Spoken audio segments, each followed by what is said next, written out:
माता च पिता त्वमेव त्वमेव बन्धुश्च सखा त्वमेव त्वमेव विद्या द्रविणं त्वमेव त्वमेव सर्वं मम देवदेव त्वमेव सर्वं मम देवदेव।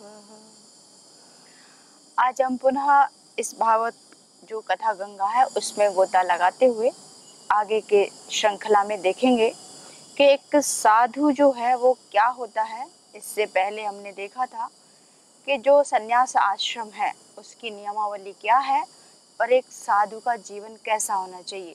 इसी श्रृंखला में हम आगे देखते हैं कि साधु की संगति का फल क्या होता है और साधु जो वास्तव में है वो निर्भय रहता है, निश्चिंत रहता है, निशंक रहता है और दूसरे की सेवा करने वाला होता है। तो साधु का स्वभाव एक वृक्ष की तरह होता है। संत हृदय जो है एक नवनीत की तरह होता है। दूसरे की पीड़ा को देख करके जिसका मन द्रवित हो जाए उसी का नाम साधु है। तो यहाँ साधु के लिए कहा है कि लूट सके तो लूट ले राम नाम की लूट, पाछे फिर पछताएगा जब प्राण जाएंगे छूट। तो साधु ही हमें बताते हैं कि जब तक हमारा ये जीवन है, जब तक ये हमारी श्वास है, उस समय तक हमें भगवत भजन में लगे रहना चाहिए। संत का क्षण एक पल भी खाली नहीं होता, वो किसी न किसी कार्य में हर पल हर क्षण व्यस्त रहते हैं। जैसे श्रीमद् भगवत महापुराण में भी नारद जी का एक प्रसंग आता है जिसमें भक्ति महारानी की कथा सुनाते हैं कि भक्ति महारानी है, उसके दो पुत्र हैं ज्ञान और वैराग्य। वो दोनों युवा हैं, जबकि वास्तव में बच्चा जवान होता है, माता पिता बूढ़े होते हैं। लेकिन यहाँ उल्टा हो गया, यहाँ माता तो जवान है और उसके दो पुत्र जो युवा हैं ज्ञान और वैराग्य वो बूढ़े पड़े हैं माँ नर्मदा के तट पर या दक्षिण में। तो गंगा के तट पे बूढ़े पड़े हुए हैं। ये बूढ़े पुत्रों को देख करके माँ को बड़ा पीड़ा हुई, तो वो रो रही है, विलाप कर रही है भक्ति महारानी। एक प्रसंग है इस तरह का। तभी उनकी दृष्टि नारद जी के ऊपर पड़ती है। नारद भगवत नाम का संकीर्तन करते हुए वहां से निकलते हैं। जब भगवत नाम का संकीर्तन करते हैं तो भक्ति महारानी को थोड़ा अंदर से सांत्वना आई, क्योंकि साधु की संगति का प्रभाव बहुत दूर तक जाता है। तो जैसे ही नारद जी वहां से गुजरते हैं तो भक्ति महारानी को लगा कि ये कोई विशेष है, ये साधारण नहीं हो सकते। तो जब उन्होंने संकीर्तन सुना, श्रीमन नारायण नारायण करते हुए नारद जी करताल लेके वहां से गुजरते हैं, तो भक्ति महारानी ने आवाज लगाई कि सत ठहरो। तो उन्होंने देखा कि कोई है। नारद जी रुक जाते हैं और उनके पास जाते हैं। उनकी जो पीड़ा थी, जो व्यथा थी, उसे नारद जी श्रवण करने लगे कि क्या समस्या है। तो भक्ति महारानी बताती है कि भगवान आप कोई दिव्य पुरुष हैं, क्योंकि देवों के ऋषि देव ऋषि नारद जी कहलाते हैं। तो जब अपनी सारी बात बताई कि मेरे दो पुत्र हैं ये जो ज्ञान वैराग्य और युवावस्था में ये वृद्ध हो चुके हैं। तो युवावस्था में जब वृद्ध हो गए तो कोई भी माँ की पीड़ा होगी। ऐसे ही भक्ति महारानी बहुत ही पीड़ित हैं। जब नारद जी को इस बात का पता चला तो उन्होंने बहुत प्रयास किए, लेकिन किसी में भी सफलता उनको नहीं मिली। तब नारद जी ने कहा कि यहाँ पर भगवत नाम का संकीर्तन कीजिए, आपके पुत्र युवा हो जाएंगे। और साधु की संगति, नारद जी महान ऋषि, महान संत, भगवान के परम भक्त, जैसे ही प्रभु नाम का संकीर्तन करते हैं वहाँ पर, तो उनके जो पुत्र थे जो अचेतन अवस्था में पड़े हुए थे वो चेतन अवस्था में आने लग जाते हैं और उनको होश में आते देखकर भक्ति महारानी गदगद हो उठी। यानी कहने का मतलब है कि साधु की संगति जो है, बहुत जितने भी अपराध आपने किए हैं वो सब खत्म हो जाते हैं। तो यहाँ पर कहा भी गया है कि एक घड़ी आदि में पुनियाद, तुलसी संगत साधु की हर कोटि अपराध। यानी एक घड़ी आधी घड़ी, कितना भी समय आपको मिले, अगर संतों का संग मिल रहा है तो आपके जितने भी अपराध हैं, जितने भी पाप हैं, वो सब नष्ट हो जाते हैं। ऐसे एक बड़े ऋषि हुए तेलंगाना में, तो उनका नाम तेलंगाना में रहने के कारण तेलंगाना स्वामी रखा गया। तो उनकी माँ ने उनसे एक प्रश्न किया था कि साधु क्या है, संगति का प्रभाव क्या होगा। तब उनको इस प्रश्न का पता नहीं था, क्योंकि उस मार्ग पर वो प्रशस्त थे। इस प्रश्न के उत्तर की खोज में वो वहाँ से निकल पड़ते हैं और बंगाल में जाके पहुँच जाते हैं। बंगाल में एक संत मिले, उन्होंने कहा कि आप नर्मदा के तट पे जाइए, वहाँ पर आपको भैरव नाम के संत मिलेंगे, वो आपके इस प्रश्न का समाधान करेंगे। चाहते तो वो भी दे सकते थे, लेकिन किसके माध्यम से कैसे मिलना है ये नियति ही तय करती है। तो तेलंगाना स्वामी नर्मदा के तट पे पहुँचते हैं, वहाँ पर एक महात्मा उन्हें मिले। तब वो उन्हें एक कहानी सुनाते हैं कि जब वो वहाँ से निकले तेलंगाना स्वामी, और वहीं पर वो कथा श्रवण करने लग जाते हैं, संत के आश्रय में बैठ जाते हैं। तभी वहाँ से एक पेड़ के नीचे बैठे हुए थे, चलते चलते काफ़ी समय हो चुका था, तो उन्होंने सोचा आज यहीं हम विश्राम करेंगे। तो तेलंगाना स्वामी एक वृक्ष के नीचे बैठ जाते हैं और वहीं पर इंतजार करते हैं। तभी एक घास काटने वाला वहाँ पर आता है और वो उनसे पूछता है, क्या मैं भी इस वृक्ष के नीचे बैठ करके थोड़ा विश्राम कर सकता हूँ। तेलंगाना स्वामी साधु स्वभाव बोले, बिल्कुल आप भी बैठ सकते हैं, कोई दिक्कत नहीं। तो वो जो घास काटने वाला था उसी वृक्ष के नीचे बैठ गया और वो भी आराम से लेट गया था। लेकिन तभी तेलंगाना स्वामी ध्यानस्थ थे, आंखें खोली और थोड़ी देर में उन्होंने देखा कि वो व्यक्ति जो घास खोद के आया था वो मर चुका था। ये देखकर उन्हें बड़ा आश्चर्य लगा कि अभी सोया था और तुरंत इस दुनिया से चला गया। फिर उन्होंने, स्वामी जी ने उसको उठाया, उसका दाह संस्कार आदि सब कुछ किया। फिर भैरव स्वामी के पास जब बैठते हैं जाकर के, तो उन्होंने कहा कि मैं कुछ गोलियां देता हूँ आपको, ये वहाँ के जो राजा थे उनके पास लेकर के आप जाइए, जो रानी का पुत्र होगा वो आपको इसका उत्तर देगा।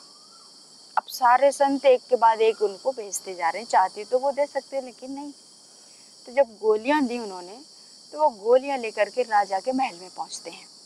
और राजा को जब तेलंगाना स्वामी ने वो गोलियां दी, कहा कि आप अपनी रानी को इनको खिलाइए, इनसे जो पुत्र होगा उससे मुझे कुछ प्रश्न पूछने हैं, उसका उत्तर हमें मिलेगा। तेलंगाना स्वामी की बात सुन के राजा को बड़ा आश्चर्य हुआ। बोले, कोई भी बच्चा पैदा होते ही थोड़ी ना बोलता है, ये कैसे संभव है। बोले, आप चिंता ना कीजिए, जैसे हमने कहा वैसा करिए। बोले ठीक है। रानी को गोलियां खिलाई। कुछ समय बाद 10 महीने बीत गए, पुत्र का प्राप्ति हुई। और जैसे कहा था कि जैसे ही पुत्र पैदा हो उसको नहला धुला के पहले मुझसे मिलाना, उसके बाद कोई और मिलेगा। तो जैसे ही वो पुत्र के पास आए, उनको नहला धुला करके राजा के पास लेके आए। राजा थे जो, वो तेलंगाना स्वामी के पास अपने राजकुमार को लेकर के आते हैं। तो राजकुमार ओमकार का उच्चारण करने लगे तेलंगाना स्वामी के सामने आते ही। तब उन्होंने पूछा कि साधु की संगति का क्या प्रभाव होता है, क्या आप हमें बता सकते हैं। तो तेलंगाना जो स्वामी थे, उनके इस प्रश्न को सुनकर के जो राजकुमार पैदा हुआ था वो बोल उठा कि हे स्वामी जी, जब आप वृक्ष के नीचे बैठ के विश्राम कर रहे थे, तो जो घास काटने वाला आपके पास आके लेटा हुआ था वो मैं ही था। जब मेरा ये शरीर छूटा तो राजकुमार बन के मैं राजा के घर में पैदा हो गया। एक घास काटने वाला, मतलब साधु की संगति का क्या फल है वो उत्तर दिया जा रहा है। तो तेलंगाना स्वामी के सानिध्य में उसने विश्राम मात्र किया था, इतने में उसका जन्म जो है कहाँ हुआ, एक राजा के घर में, राजकुल में वो पैदा हुआ, घास खोदने वाला। तो कहने का मतलब यही है कि साधु की संगति अगर मिल जाए, कितना ही अपराधी, कितना ही पापी व्यक्ति क्यों ना हो, उसके जीवन का उद्धार हो जाता है। तो कभी भी संतों की संगति मिले तो इसमें प्रभु कृपा ही समझना। अगर सानिध्य नहीं मिल रहा तो प्रभु इच्छा, लेकिन मिलने की हम कामना तो कर ही सकते हैं, भगवान के चरणों में प्रार्थना तो कर ही सकते हैं। तो बिना हरि की इच्छा के सत्संग भी सुलभ नहीं हो सकता, रामायण में भी बताया है। तो संतों की संगति मिले तो बैठ के श्रद्धा से भगवत नाम की जो चर्चा चल रही है, इस संसार से उस लोक तक पहुंचने की जो चर्चा चल रही है, श्रद्धा से उसका श्रवण करना चाहिए। लेकिन विडंबना है, संसार के जो भी प्राणी हैं या संसारी जगत में रहते हैं, वो जब भी किसी महापुरुष के सानिध्य में जाते हैं या आश्रम में जाते हैं, गुरुजनों की शरण में जाते हैं, कोई विरले ही होंगे जो उस लक्ष्य को या उस परम सत्ता को पाने की भावना से जाते होंगे। तो संतों की संगति में कभी भी जाएं तो वहाँ पर जाकर के संसार के जो लौकिक ऐश्वर्य हैं या भौतिक संसाधन जिनकी आपको आवश्यकता है, वो मत मांगना कभी भी। संतों की शरण में जाकर के उनसे ज्ञान की बात करना, ज्ञान की बात भी नहीं पता वास्तव में ज्ञान क्या, सबके बस की बात नहीं, लेकिन हम धर्मात्मा तो जरूर बन सकते हैं। संतों के संग में जाकर के दूसरे के कल्याण की भावना तो हमारे मन में जरूर आ सकती है। तो संतों की संगति में जब भी जाओ, वहाँ प्रभु के गुणगान करना चाहिए, भगवत महिमा को सुनना चाहिए। इससे क्या होगा, सुनने मात्र से हमारे कोटि अपराध जो हैं क्षम्य हो जाते हैं, नष्ट हो जाते हैं, संतों की संगति मात्र से। तो भगवान ने कहा भी है कि संसार में जो संत हैं वो मेरे ही भेजे हुए मेरे दूत हैं। तो कभी भी संतों के सानिध्य में जाकर के संसार के भोग, ऐश्वर्य या हम कैसे तरक्की पा सकते हैं, व्यापार में कैसे रंगत ला सकते हैं, ये सब प्रश्न कभी मत पूछना, घाटे का सौदा पड़ जाएगा। संतों की शरण में जाएं तो श्रद्धा से बैठ करके आंख बंद करके, दुनिया के लिए तो बहुत रोते हैं, कभी भगवान के लिए भी वहाँ दो अश्रुपात कर देना। तो सबकी आंखों में आंसू आए ये भी जरूरी नहीं, लेकिन संत जो हृदय होता है वो आपके अंतःकरण में जो भी मलिनता है, जो भी विचारों की जो दुर्विचार भरे हुए हैं, उन सब को खत्म करने की ताकत रखते हैं। तो संत की संगति का फल जो है इतना दिव्य होगा कि आपका यही लोक नहीं परलोक भी दिव्य हो जाएगा। तो हमेशा संतों की संगति करना चाहिए। और साधु जो होता है उसका स्वभाव क्या, तो कहा भी है कि साधु भूखा भाव का धन का भूखा नहीं, धन का भूखा जो फिरे वो तो साधु नहीं। जो धन की कामना रखता है वो साधु हो ही नहीं सकता। जैसे बहुत सारे ऐसे भी हैं जो केवल धन की लालसा से भगवा वस्त्र पहन करके आश्रमों के नाम पर लोगों को लूटने का काम करते हैं, वो वास्तव में संत हो ही नहीं सकता। सच्चा संत जो है किसी से कभी कुछ नहीं मांगता। अगर कोई कुछ देने की भावना से जाएगा भी तो बड़े प्यार से हाथ जोड़ के विनम्रता से उनकी भावनाओं की कदर करते हुए मना कर देते हैं। संत को कुछ चाहिए ही नहीं। चाहा गई चिंता मिटी मनुआ बेपरवाह, जिनको कछु न चाहिए वो साहन के सहा। तो जो इस शरीर लेवल से बहुत ऊपर उठ चुका है वही वास्तव में साधु है। तो साधु का स्वभाव दूसरे का हित करना, दूसरे का कल्याण करना, पर हित के लिए अपने आप को संकट में डाल सकता है, लेकिन कभी किसी का अहित नहीं कर सकता। साधु को अगर कोई गालियां भी दे जाए तो भी वो शांत ही रहते हैं। ऐसे ही बुद्ध भगवान के समय की एक घटना है। अंगुलीमाल डाकू था, उसके समय की घटना सबको विदित है। तो जब भगवान बुद्ध थे कपिल वस्तु में, वो लुम्बिनी वन में से गुजरते हुए जा रहे, वो खूंखार वो डाकू था। उसे देखकर कोई भी भयभीत हो जाता, क्योंकि वो मनुष्यों को मारता और उसके मुंड काट करके जितने मुंडों को काटता उसकी माला बनाता और अपने गले में पहनता था। अब भगवान के जो भक्त होते हैं उन्हें किसी से भय नहीं लगता, किससे डरना, ये शरीर आज है कल नहीं, कब छूट जाएगा किसी को पता नहीं। तो इसीलिए इसको रहते हुए समय से, जो समय की कदर करता है समय उसकी कदर करता है। तो जो महापुरुष होते हैं उनके जीवन का जो दिव्य लक्ष्य होता है वो बचपन से ही उसी दिशा की ओर गति करते हैं। ऐसे भगवान बुद्ध थे, राजकुमार, कोई ऐश्वर्य की कमी नहीं, फिर भी सब कुछ छोड़ छाड़ के जंगलों में घूम रहे हैं। क्यों? वो महलों में जो सुख है उससे कई गुना सुख और भी होगा जिसकी तलाश में ये घूम रहे हैं। तो संतों को देख करके हमें फिर तो जागरूक होना चाहिए कि ऐसा कौन सा सुख है जिसके लिए इतने दीवाने होकर जंगलों में भटक रहे हैं। तो जब बुद्ध वहाँ से गुजर रहे थे तभी अंगुलीमाल उन्हीं जंगलों में विचरण करता था। जो भी व्यक्ति वहाँ से जाता वो बिना मृत वहाँ से निकलने नहीं देता था। तो भगवान बुद्ध को आवाज लगाता है देख करके कि ठहर जाइए, आप कौन हैं। लेकिन भगवान बुद्ध ठहरे नहीं, लगातार अपनी दिशा की ओर बढ़ते जा रहे हैं, क्योंकि साधु को किसी से भय नहीं, मृत्यु से पार वो चला जाता है। ये तो शरीर है, साधन है, आज है कल नहीं रहेगा। पंच तत्व का शरीर पंच तत्व में विलीन हो जाएगा, इस भावना से साधु जीता है। तो जब उनको आवाज लगाई उसके बाद भी वो रुके नहीं, चलते गए आगे। अंगुलीमाल को बड़ा आश्चर्य हुआ कि मेरी एक आवाज मात्र से कोई जो कदम उठाया है जहां पर है वहीं ठहर जाता है, आखिर ये कौन है जो चलते जा रहा है।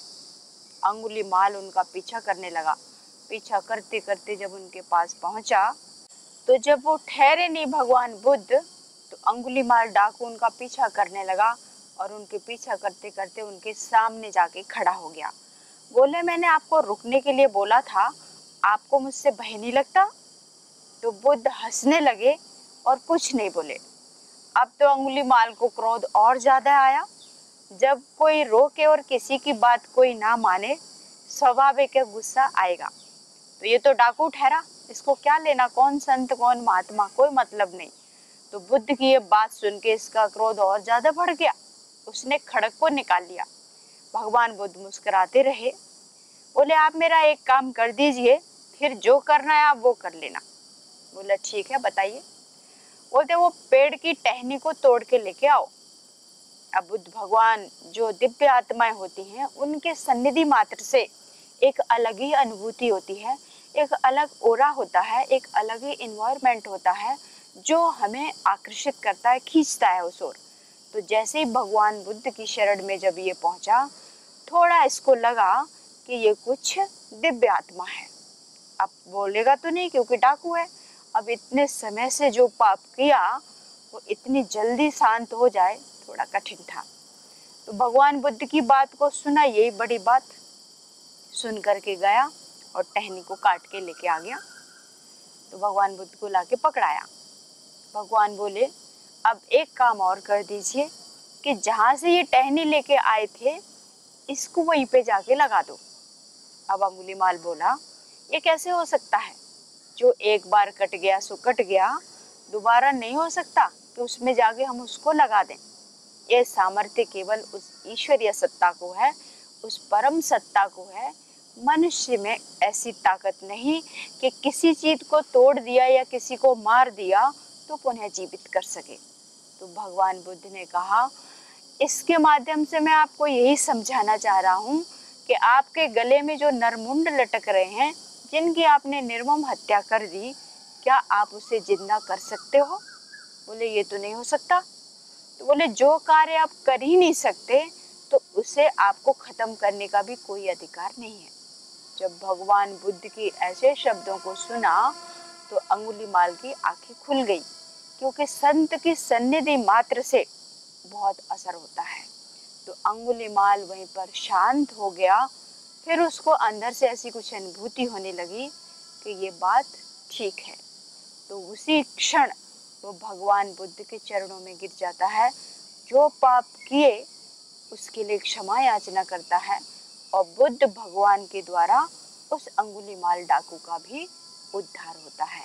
तो कहने का मतलब यही था इन सब का, जो भी दृष्टांत हम देख रहे हैं कि साधु की संगति का फल क्या होता है। तो कभी भी संतों का अपमान नहीं करना चाहिए, कभी किसी साधु का मजाक नहीं उड़ाना चाहिए। न जाने किस रूप में भगवान हमारे सामने आ जाए, परमात्मा का कोई रूप नहीं, कोई आकार नहीं, वो तो निराकार है। भक्त जैसी भावना करता है, प्रभु अपने भक्त की कामना को पूरा करने के लिए अनेक रूप धारण करते हैं। भक्त हेतु हरि रूप बनाया, ब्रह्मानंद मेरे मन भाया। तो परमात्मा के अनेक रूप हैं। अनेक नाम हैं, जो प्रिय है उस नाम से भजना। लेकिन संतों की संगति में जब रह करके आप प्रभु चरणों का चिंतन करते हैं या भगवत नाम का स्मरण करते हैं तो उसका कई गुना फल होकर के मिलता है। जैसे कहा भी है, गुरु गोविंद दो खड़े काके लागू पाए, बलिहारी गुरु आपकी गोविंद दियो बताए। यानी गुरु की सन्निधि, महापुरुषों की सन्निधि के बिना आप गोविंद तक नहीं पहुंच सकते। भगवान ने कहा भी है कि मुझ तक अगर पहुंचना चाहते हो, मेरी भक्ति करना चाहते हो, तो मेरे जो भक्त हैं, मेरे जो साधक हैं, उनकी संगति करना, उनके चरणों को पकड़ के रखना, तो आप मुझ तक जरूर पहुंच जाओगे। तो कहने का मतलब, जो हर पल हर क्षण उसी भाव चेतना में जीता है, जिसका एक पल भी ऐसा नहीं जाता कि वो भगवत चिंतन ना करते हो, तो ऐसे लोगों की जब आप संगति करोगे तो निश्चित ही उद्धार होगा। लेकिन माया इतनी प्रबल है, बोलना तो बहुत सरल लगता है कि संतों की संगति में जाना, भगवत चिंतन करना, हो सकता है आपको सानिध्य भी मिल जाए, सत्संग में भी जाकर के बैठ जाओ, लेकिन कई बार आप वहाँ उपस्थित हैं, आपका शरीर जो स्थूल पंचभूत है ये तो वहाँ विराजमान है। तो जब हम संसार में रमण करते हैं और संतों का संग प्राप्त नहीं कर पाते तो आपका उद्धार कभी नहीं होगा। जैसे यहाँ कहा भी है किसी ने कि रात गवाई सोए के दिवस गवाया खाए, हीरा जन्म अनमोल था कौड़ी बीता जाए। मतलब इतना सुंदर स्वस्थ शरीर जिस परमात्मा ने दिया, उसी को स्मरण नहीं किया इस शरीर में रहते हुए, तो आपका ये जीवन व्यर्थ है। तो संसार में भले ही रहो, संतों की संगति में चले भी गए, शरीर उपस्थित रहा, लेकिन आप उपस्थित नहीं थे, यानी आपका जो मन था वो अनुपस्थित ही था। तो संतों की संगति में जाकर शरीर से पहुंचो ना पहुंचो, जहाँ भी हो, मन से उनके चरणों का चिंतन करना, उस गुरु सत्ता को प्रणाम करना, इसी से उद्धार हो जाता है। गुरु या भगवान या संत हर पल हर जगह सर्वत्र हो ऐसा नहीं, उसकी सूक्ष्म उपस्थिति जो होती है वो बहुत ही, उसका जो ओरा है वो काम करता है। जैसे सुना भी होगा, जैसे लोग में प्रचलित है, कोई माँ है, उसका पुत्र कहीं बाहर गया हुआ है किसी कार्य के लिए, माँ और बेटे का बड़ा अनमोल रिश्ता है, या माँ बच्चे का जो होता है, तो बच्चा कोई संकट में जब भी आता है, भले कोई संसाधन नहीं थे, पुराने ज़माने से ही देख लो, अभी तो मोबाइल का ज़माना है, थोड़ा भी कहीं कुछ गया तुरंत हम इन्फॉर्म कर देते हैं फ़ोन लगा करके। उस समय तो कोई फ़ोन भी नहीं थे प्राचीन काल में।